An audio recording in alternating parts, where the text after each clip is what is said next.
consciente de todo lo que abarca el tema del ego. Cuantísimos disfraces tiene.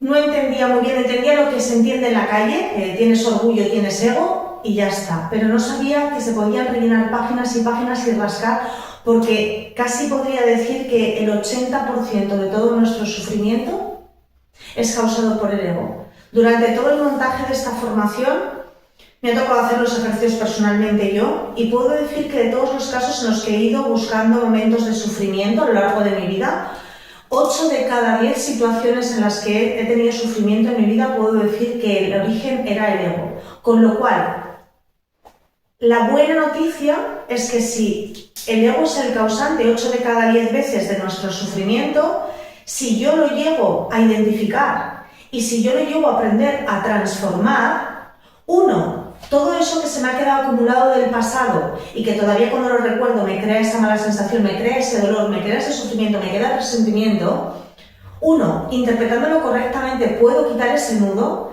y 2, de cara al futuro me puedo ahorrar muchísimas situaciones que me generen un malestar o una incomodidad sabiendo desde el minuto cero que lo que está reaccionando es el ego, que creo que es lo positivo de esto.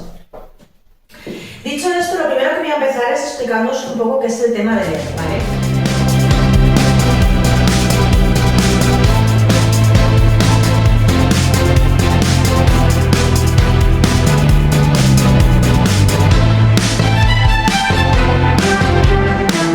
¿Qué es el tema del ego, ¿vale? Os voy a explicar, la primera persona que hizo una interpretación de qué es el ego exactamente fue Freud.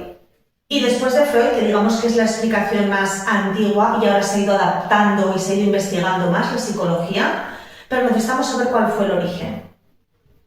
El ego no es más que una parte de nuestro cerebro, una forma de funcionar de nuestro cerebro, con lo cual nunca podemos erradicar el ego.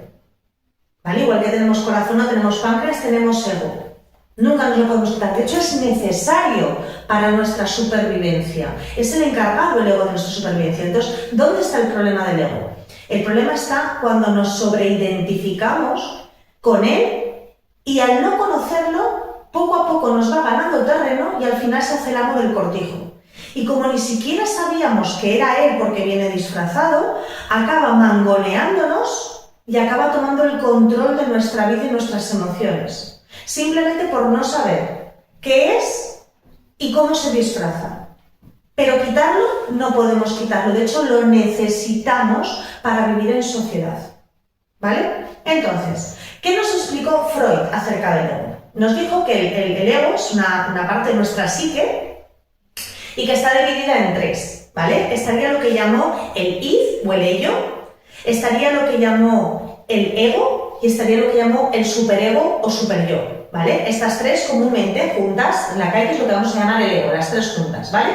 Pero él lo especificó que el ego se dividía en el id o el ello, el ego y el superego. Estas 3 partes, ¿en qué se encargan? La parte del id o el ello es la parte más antigua del ser humano. Es la parte que sale de nuestro cerebro reptiliano. Es la parte del instinto. Es la parte que se va a encargar de detectar cuáles son nuestros deseos, nuestras pasiones, nuestras satisfacciones, nuestro placer, nuestro impulso, nuestra gratificación inmediata y nuestras necesidades básicas, que son la sed, el hambre, el sexo y el sueño. Este es el id, el sistema reptiliano desde el hombre cromañón, el más antiguo, ¿vale? Y forma parte de nuestro cerebro. Antes de explicar el ego, que sería el que vendré después, voy a explicar el superego, el de encima. Voy a explicar el de abajo y el de encima. ¿Qué es el superego? Lo primero, decir que el id, el ello, está alojado en nuestro subconsciente, inconsciente. Todos esos deseos, necesidades básicas, gratificación inmediata, impulso, placer, deseo, está en el inconsciente. Me paso al superego, al opuesto, y me salto el ego que está en el centro. Nuestro superego se encargaría de todo lo externo. Está colocado en nuestro consciente al 100%. Y es el encargado de estar pendiente de fuera de cuáles son las normas, de cuáles son las expectativas que los demás tienen de mí, de cuáles son los valores que rigen en mi sociedad, porque lo que en mi sociedad es correcto socialmente, en otro lugar del mundo te matan por eso mismo. Es el que está pendiente de la moralidad, dependiendo de tu religión, tu cultura y los años en los que vivimos, siglo XVIII, siglo XV, 2025, ¿vale? Es el que está pendiente externamente, entonces es el consciente. Es el que vamos a llamar la moralidad, según el tiempo y el momento, ¿vale? Es el encargado de ser nuestro juez interno. Es el encargado que genera la culpa y la vergüenza. Porque la culpa y la vergüenza van a venir de esta moralidad. La culpa y la vergüenza son emociones aprendidas y adquiridas que no existen de por sí. Los bebés no tienen ni culpa ni vergüenza. Un bebé en un carro, con 1 año, se te caga con el traje nuevo recién puesto para ir a misa y el bebé ni tiene vergüenza ni tiene culpa. Esto se aprende con los años gracias al superego, que es el que nos dice los valores, lo que está bien, lo que está mal, lo que es aceptable, lo que no es aceptable, y es lo que nos crea. Así que esta parte del superego es el que genera estas emociones aprendidas que en realidad no existen como básicas del ser humano. Y luego entre medio estaría el ego.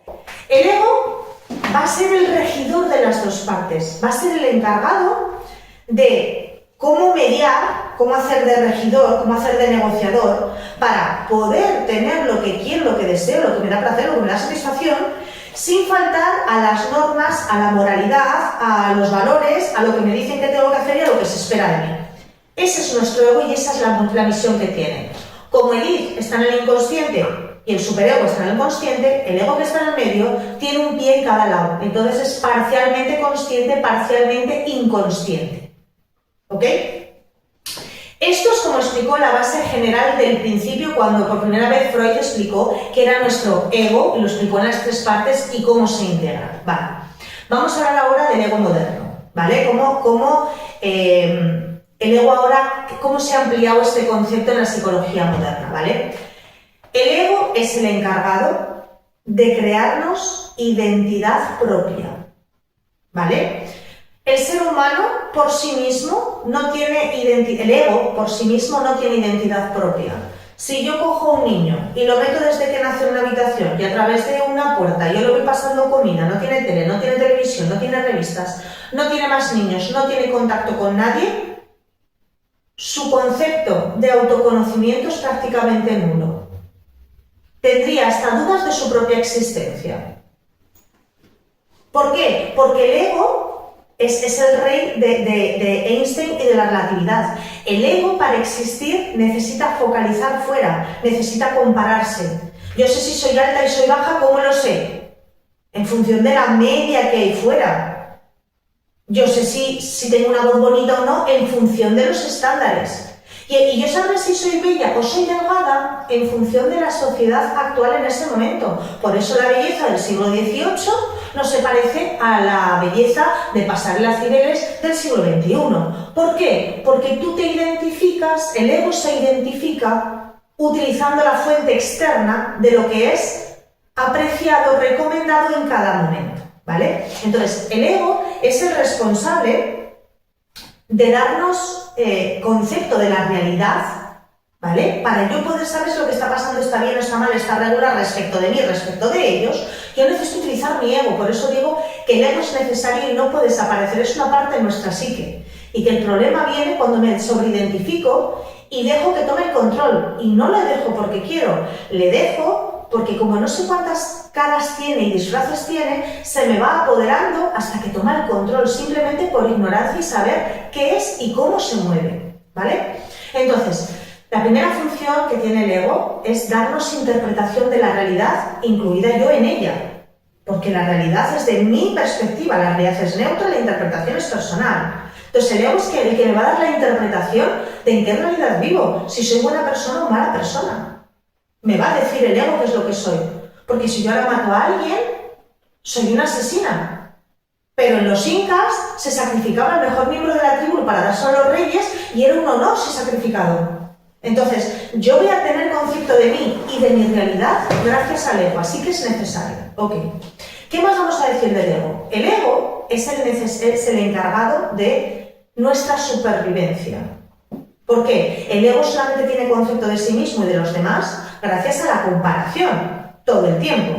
Entonces, él necesita mantenernos en supervivencia, porque en el momento en el que yo no existo y yo me muero, el ego desaparece.